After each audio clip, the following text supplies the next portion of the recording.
Hey everybody, it's Steve, and I am so excited because I just got a package in the mail.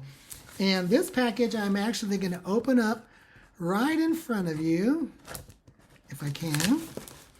Do so without causing any bodily injury to myself. I know some of you have a hard time when it comes to sales and fundraising. And I get it because I do too. But I want to remind you, while people do not like to be sold, they love to buy, even if it's buying geeky stuff like I have bought. And this is the Basics of Biblical Hebrew Grammar, 3rd edition, and supporting resources. I'm a huge fan. I study the languages every morning. Hebrew, Greek, and Spanish. Every morning it's what I do because I'm a nerd. Here are some Old Testament vocabulary cards. Super cool. What else is in here? A biblical Hebrew study guide. And it's all kinds of verb conjugations and endings and whatnot. Suffixes. Oh my gosh, how cool is this? I got the Basics of Biblical Hebrew workbook, which I can work through. I took Hebrew in seminary, and I've kept up with it a little bit, but, at this age and stage, I get to study what I want to study, and I love this stuff. This is the actual textbook. This is by Gary Pratico and Miles Van Pelt, and this is looks like it's a large print edition, which I, at this stage, do not mind.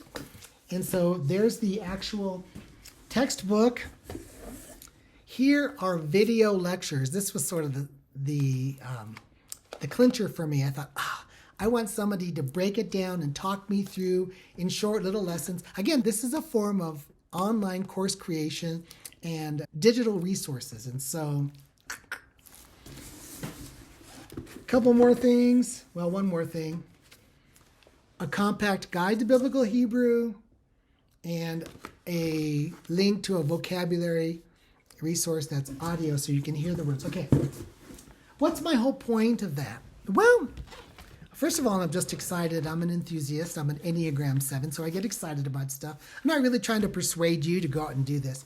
What I do want to persuade you about, though, is that you probably have some topics or some subjects, some things that you sort of nerd out about. Nobody else gets it but you and, your ilk. And I don't know if that's cooking and culinary. Culinary is kind of cool right now, so you're a hipster if you're like into cooking. It might be some form of tech, or it might be, who knows what it might be. And I simply want to encourage you to do what you do and follow your heart.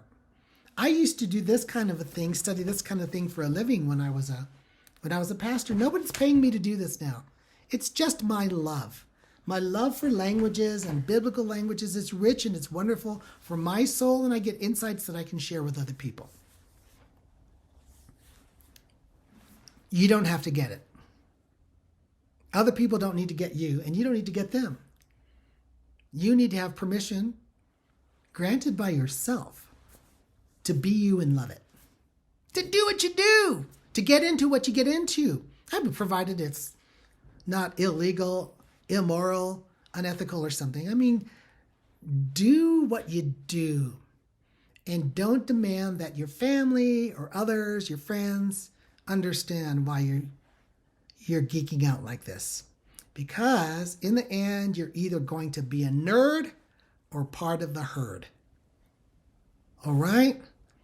And so what I want to say is nerd out on the things you love. Do what you do. Maybe it turns into a business for you. Maybe it turns into an area of expertise. But if you genuinely love it, it really doesn't terribly have to. You're just giving yourself permission to be who God made you to be and love what you love.